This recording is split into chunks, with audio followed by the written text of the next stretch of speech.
So it has been a number of days now, and we have gotten a good assumption of how well this S25 Ultra really is this year as Samsung's flagship phone. I have to say right off the bat, if you are embedded in the Android ecosystem and you love what Samsung's been doing with OneUI and their overlay, this might definitely be the phone for you guys to check out. Or even if you're looking to jump ship out of Apple's walled garden into Android, this is probably one of the best devices out there. It has a great camera, its speed is really unmatched, and then also, we have to say, once again, One UI 7 is amazing. This phone has been very fluid in day-to-day operations. Everything behind it really has impressed.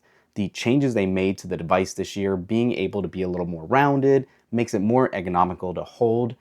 I really like it. A lot of the concerns and questions about this device this year came in regards to the downgraded quality of the S Pen losing Bluetooth, and definitely was not a smart move on Samsung's part. They say less than 1% of the population who uses a Galaxy device actually took advantage of the Air features with Bluetooth here. However, I don't know, having it as a camera shutter, some of the other aspects of it, I really wish they did keep it. And one of the other things that people always have been talking about now are these camera rings back here and how they are simply glued on to make a difference of appearance from the S24 series. It's a non-issue. So what? I mean, it's not the first phone to do that, but it is still somewhat disappointing to see that that's what they went with instead of somewhat of a redesign or anything like that.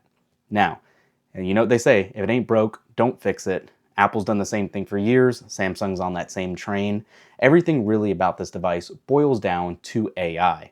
The Magic Eraser that it has is definitely superior than what Apple offers in their Apple Intelligence features, and just the fluidity of the system and the customized options you get from One UI is amazing. I'm blown away actually, guys. The way you can customize this device and make it yours thanks to the changes in Android, it really is a pleasure to use. It does hold on to Wi-Fi networks very well, cellular connectivity modems, top notch, haven't seen any dropped calls yet, and everything else along the way. The fingerprint sensor is good. Face unlock is the only caveat. As we know, it is not as secure as Face ID is. It simply looks at a photo. Hopefully that will improve possibly in the near future. And now everything is not all, great rainbows here. This whole morning brief thing that you see at the bottom that they've been pushing, I'm not sold on it. It gives you no valuable information here, really. I think they could evolve this over time. Again, it's all software, so there's nothing to say that this is how it's going to be forever. There is definitely opportunities here for improvement, aside from weather and maybe one news article that I think you're interested in. Aside from that, though, like I said, video quality has improved. I do think the iPhone 16 Pro Max does still beat it a little bit. Camera quality definitely looks good. But the one takeaway feature that I cannot stress enough on here also is that new display. The covered glass is amazing to reflect light.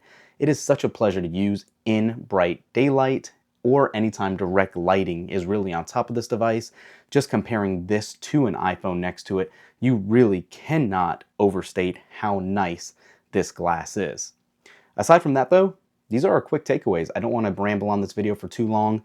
I'm definitely happy with this device. I think it's still overpriced, but that's the nature of all these phones nowadays. You're getting more features with more of a higher price point for that. Battery life's been great. Not anything overstated. For the same milliamp hour capacity here from the S24 Ultra, it gives you a full days of usage plus a little more. I'm definitely happy with that. What do you guys think? Comment down below. Did you pick one of these S25 Ultras up or any phone in the S25 series? Those pre-orders are still live for a couple more days. Make sure to use that referral link as it will save you extra money on your purchase. It helps us out as well. We greatly appreciate it. Thanks for watching. We'll catch you in the next one. Peace.